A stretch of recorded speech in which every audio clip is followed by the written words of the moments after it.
Happy new year সবাইকে। আশা করি প্রত্যেকেই তোমরা মাধ্যমিক টেস্ট পেপার 2025 যেটা গভর্নমেন্ট থেকে দেওয়া হয়েছে সেটা পেয়ে গেছো। তো অলরেডি তোমরা সলভ করতে হয়তো শুরু করে দিয়েছো।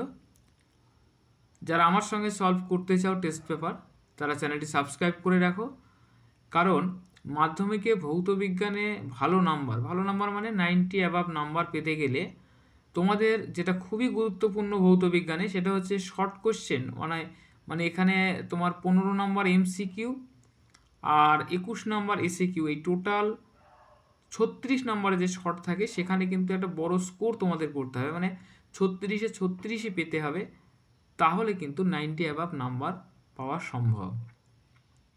আর এটা তখনই সম্ভব, এটা কিন্তু মুখস্থ করে হবে না।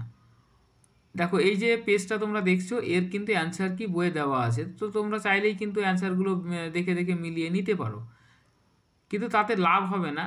তাতে লাভ যে হবে না সেটা তুমি এই পেজটা আমি সলভ করছি তোমাদের সামনেই, যে মানে আমার সঙ্গে সলভ করলে যে অ্যাডভান্টেজটা তোমরা পাবে সেটা পেজটা সলভ করার পরেই দেখা যাবে। যাই হোক, কথা বাড়ি লাভ নেই। আমরা আজকে এই 237 পৃষ্ঠার যে এমসিকিউ পার্টটা আছে এটা আজকে সলভ করব, কারণ একদিনে বেশি করলে মানে সবটাই যদি আমি 36 নম্বর একটা ভিডিওর মধ্যে রাখি তাহলে এটা অনেকটা লেন্দি হয়ে যাবে। তো আমি চেষ্টা করব খুব শর্টের মধ্যে এই 237 পেজটা তোমাদের সলভ করে দেবো আজকে।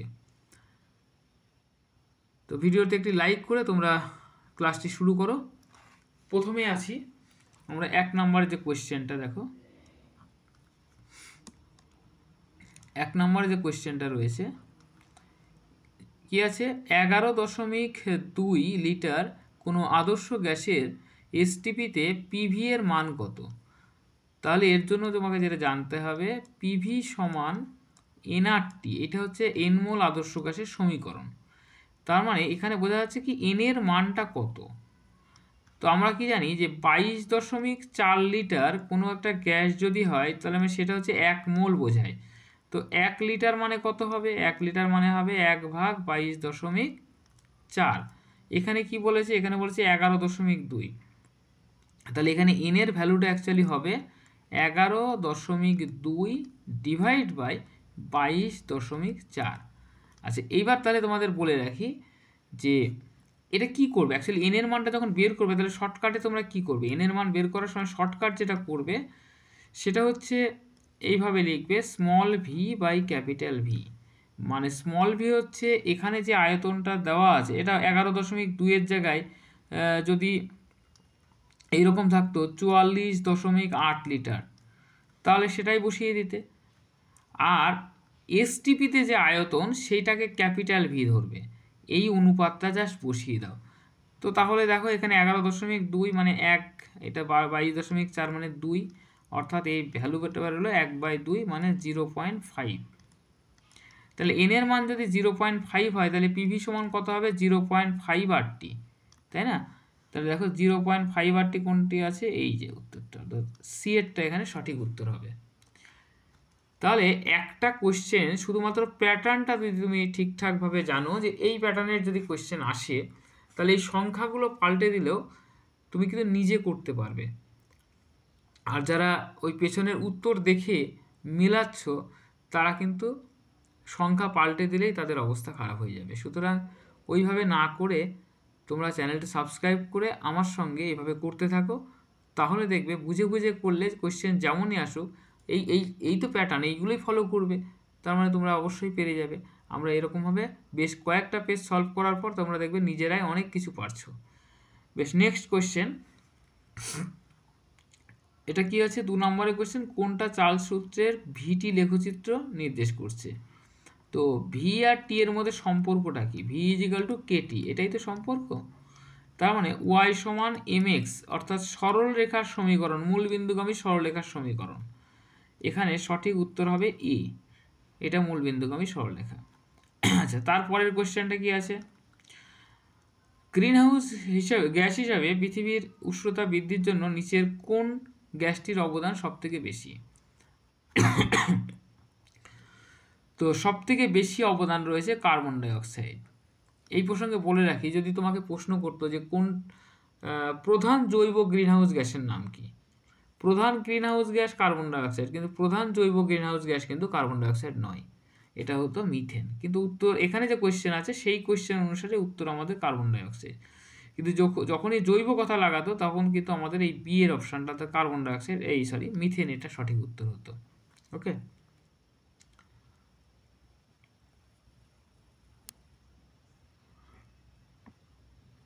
তাহলে আমি উত্তরগুলো আরেকবার দাগিয়ে রাখি। এটা সি এরটা, এইটা এরটা, আর এটা কার্বন ডাইঅক্সাইড সি এরটা।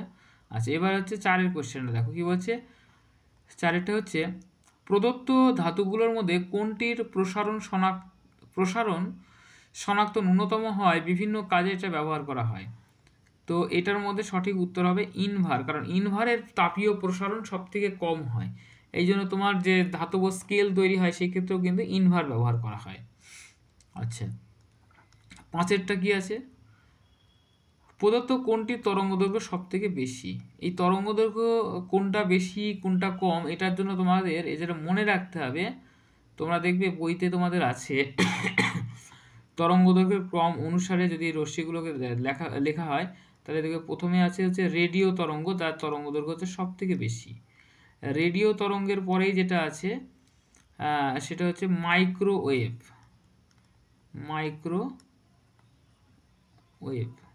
তারপরে যেটা আছে সেটা হচ্ছে আইআর, মানে অবলোহিত রশ্মি। তারপরে হচ্ছে ভিজিবল লাইট, আমি সংক্ষেপে লিখছি, ভিজিবল লাইট মানে দৃশ্যমান আলো। তারপরে হচ্ছে আলট্রা ভায়োলেট, ইউভি রশ্মি। হ্যাঁ, তারপরে রয়েছে হচ্ছে তোমার এক্স রশ্মি, এক্স রে। তারপরে রয়েছে হচ্ছে গামা রে। তার মানে বুঝতে পারছো যে তরঙ্গ দৈর্ঘ্যের ক্রম অনুসারে যদি আমরা সাজাই তাহলে সব থেকে বেশি হচ্ছে রেডিও তরঙ্গ। ঠিক আছে, তাহলে এখানে যে অপশানগুলো আছে তার মধ্যে অবলোহিত তরঙ্গ যেটা আছে দেখো, এক্স রশ্মি, গামা রশ্মি, অতিবেগুনি, এদের থেকে কিন্তু আয়ার আগে আছে দেখো, অর্থাৎ এখানে কিন্তু সঠিক উত্তর হবে সি এরটা। তো এইটা কিন্তু মনে রাখবে তোমরা, রেডিও তরঙ্গ, মাইক্রোওয়েভ, তারপরে আইআর মানে হচ্ছে ইনফ্রারেড মানে অবলোহিত রশ্মি, ভিজিবল লাইট মানে দৃশ্যমান আলো, ইউভি রশ্মি মানে অতিবেগুনি রশ্মি যেটা আমরা বলছি আলট্রাভায়োলেট রে, আর এক্স রশ্মি, গামা রশ্মি। ঠিক আছে, এটা মনে রাখবে। ওকে, এবার আমরা নেক্সট কোয়েশ্চেন যাচ্ছি।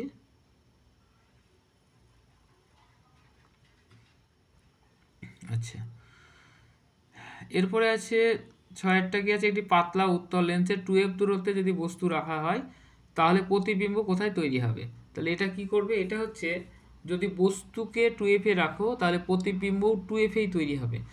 প্রতিবিম্বটি একটি সৎ প্রতিবিম্ব হবে এবং আকার বস্তুর আকারের সমান হবে। আর যে কোনো সৎ প্রতিবিম্ব, এটা মনে রাখবে, যে কোনো সৎ প্রতিবিম্বই কিন্তু অবশিষ্ট হয়, মানে ঠিক এই রকম আর কি।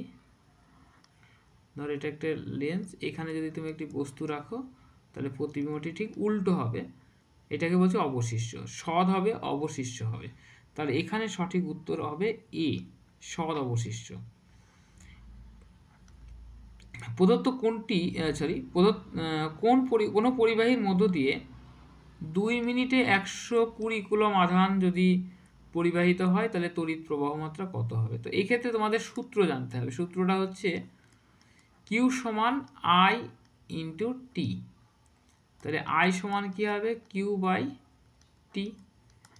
এখানে কিউ কত, কিউ হচ্ছে 120 কুলম, তাহলে এখানে বসিয়ে দাও 120,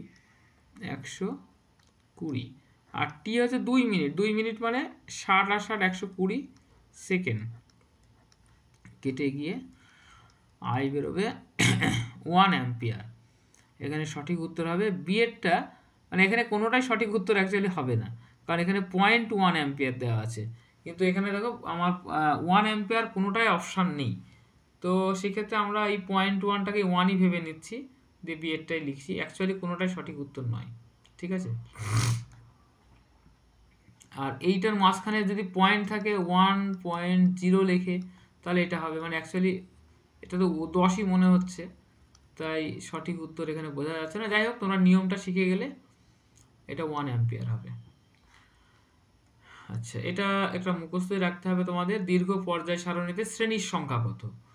তো এটা হচ্ছে 18টা শ্রেণী রয়েছে আর 7টি পর্যায় রয়েছে, ঠিক আছে। তো পর্যায় দরকার নেই, 18টা শ্রেণী আছে। আচ্ছা, তারপরে রয়েছে যে একটি পরিবাহীর রোধ আর এবং পরিবাহীতে যে তড়িৎ প্রবাহ হচ্ছে তার সময়টা টি। এটা যদি অপরিবর্তিত থাকে তাহলে পরিবাহীতে উৎপন্ন তাপ এবং প্রবাহমাত্রার সম্পর্ক এটা হবে সি এরটা, কারণ জুলের যে প্রথম সূত্র ছিল H is proportional to I square, তার মানে সি এরটা সঠিক উত্তর। তেজস্ক্রিয় মৌল থেকে নির্গত বিটা রশ্মি একটা নিউক্লিয়াস এবং এখান থেকে যে বিটা রশ্মি নির্গত হয়, এই বিটা রশ্মি হচ্ছে অ্যাকচুয়ালি ইলেকট্রনের স্রোত, তাহলে এটা হবে অপশন এ, ইলেকট্রনের স্রোত। ঠিক আছে, 10 পর্যন্ত হলো, আমরা নেক্সট পেজে যাচ্ছি। আচ্ছা, এবার 11টা দেখো। প্রদত্ত কোন যৌগটির গঠনের ক্ষেত্রে অষ্টক নীতি মানে না। অষ্টক নীতি মানে হচ্ছে কোন একটা মৌল যখন আরেকটি মৌলের সঙ্গে যুক্ত হয়ে একটি যৌগ তৈরি করে, তখন দুজনারই বাইরের কক্ষে যদি 8টা করে ইলেকট্রন হয় তখন সেটা অষ্টক নীতি মানছে, এটাকে অষ্টক সূত্র বলছি। কিন্তু এখানে লিথিয়াম হাইড্রাইডের ক্ষেত্রে অষ্টক নীতি মানে না, তাহলে সঠিক উত্তর হবে লিথিয়াম হাইড্রাইড।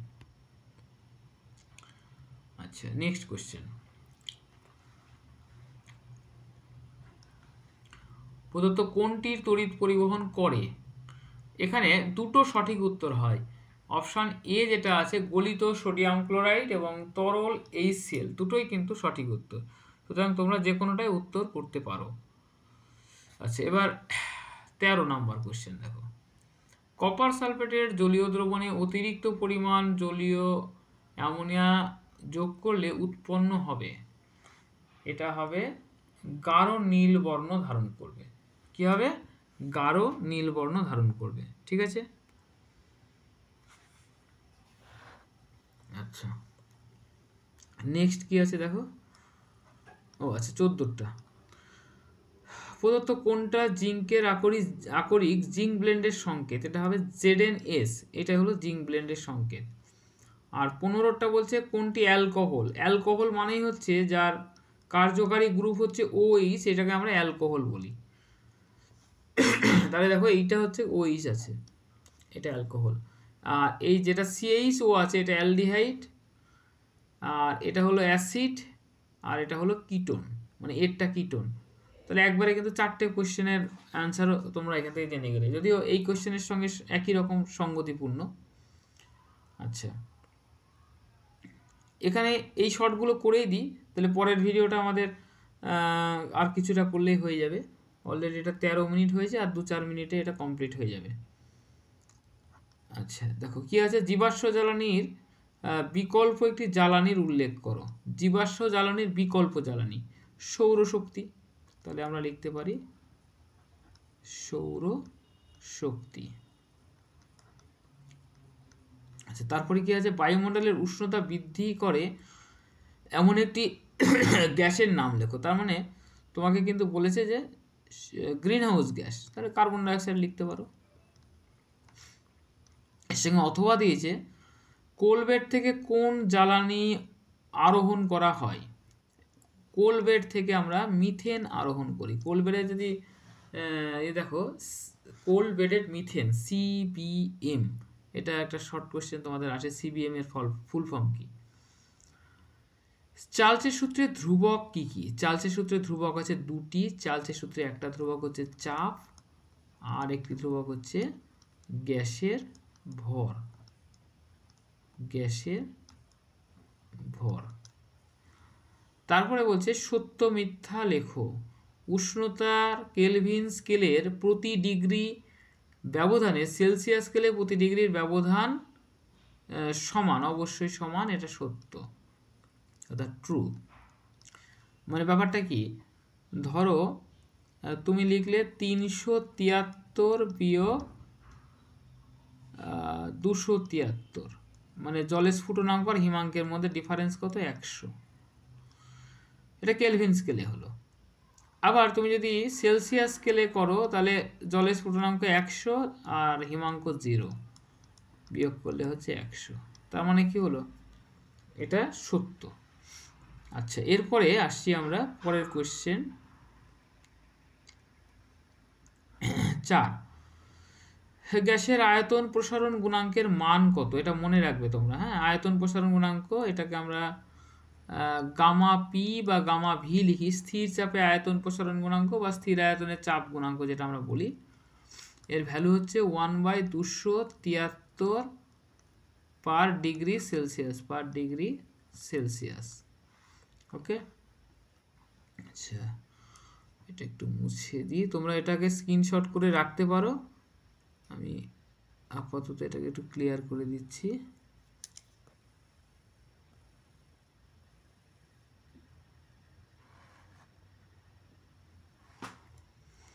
আচ্ছা, এখানে বলেছে কি গোলীয় দর্পণের মেরু বলতে কি বোঝো? গোলীয় দর্পণ, এই মনে করো একটি গোলীয় দর্পণ, এর মেরুর সংজ্ঞা চেয়েছে।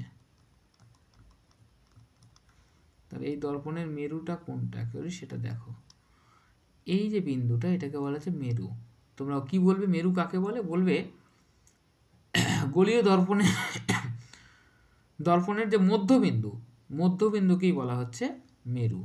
তো আমি কি লিখে দেব? গোলীয় দর্পণের মধ্যবিন্দুকে মেরু বলে। গোলীয় দর্পণের মধ্যবিন্দুকে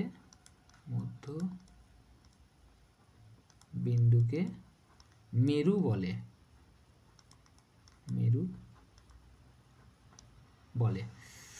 এটা হলো। অবতল দর্পণের দুটি ব্যবহার লেখো। অবতল দর্পণ একটি শেভিং মিরর বা দাড়ি কামানোর দর্পণ। দাড়ি কামানো বা দাড়ি কাটা লিখতে পারো। আরেকটি ব্যবহার কি হবে? আরেকটি ব্যবহার হচ্ছে তোমরা গাড়ির হেডলাইট লিখতে পারো। গাড়ির হেডলাইট। আরেকটি লিখতে পারো, দন্ত চিকিৎসকরা অবতল মিরর বা অবতল দর্পণ ব্যবহার করে। ঠিক আছে, এরপরে 6টা কি আছে? প্রতিসরণের ক্ষেত্রে আপতন কোণ ও প্রতিসরণ কোণ 45 ডিগ্রি আর 30 ডিগ্রি হলে চ্যুতি কোণের মান কত? তো চ্যুতি কোণে তো ফর্মুলা জানতে হবে তোমাকে। এটা ডেল্টা সমান হচ্ছে আই মাইনাস আর অথবা আর মাইনাস আই, যেটা বড় হবে সেটা থেকে বিয়োগ করবে। তো এখানে কি বলেছে? আপতন কোণ 45, মানে আপতন কোণটাই বড়, মানে প্রথম ক্ষেত্রেই লেখো 45 বিয়োগ 15, না 15 নয়, সরি, 45 বিয়োগ 30, তার মানে উত্তর হবে 15 ডিগ্রি। এটা হবে 15 ডিগ্রি।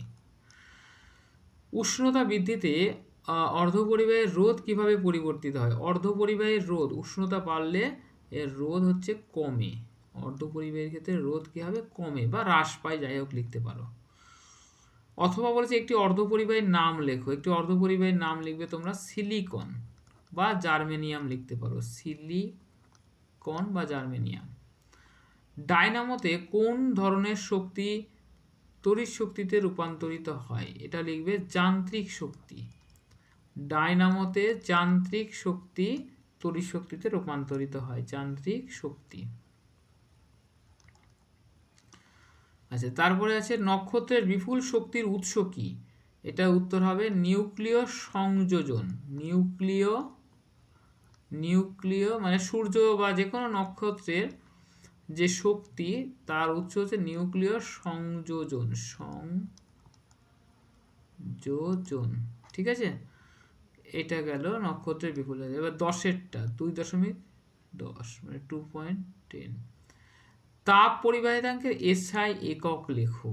এটা আমি এইখানে লিখে দিচ্ছি। তাপ পরিবাহিতাঙ্কের এসআই একক হচ্ছে ওয়াট, বা তোমরা জুল পার সেকেন্ড লিখতে পারো। ওয়াট মিটার ইনভার্স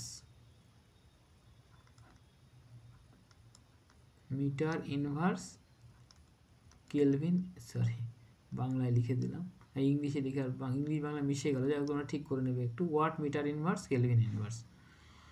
আচ্ছা, এরপরে বাম স্তম্ভের সঙ্গে ডান স্তম্ভে, আচ্ছা এটা আর করছি না, এটা আমরা এই পর্যন্ত 10 পর্যন্ত করে রাখলাম, 10 আর 15 25টা কোশ্চেন কিন্তু হয়ে গেল, আর বাকি থাকলো তোমার 11টা কোশ্চেন। এটা আমরা পরের ভিডিওতে করে দেবো, কারণ তা নাহলে ভিডিওটা এমনিতেই 20 মিনিট হয়ে গেছে। তো পরের ভিডিওর নোটিফিকেশনের জন্য অবশ্যই তোমরা সাবস্ক্রাইব করে রেখো আর নোটিফিকেশন বাটনটি অন করে রেখো। ভিডিওটা ভালো লাগলে একটু লাইক করো, তোমাদের যে কোনো বিষয়ে ভিডিও প্রয়োজন হলে তোমরা কমেন্ট বক্সে লিখে দিও। থ্যাংক ইউ, দেখা হবে পরের ভিডিওতে।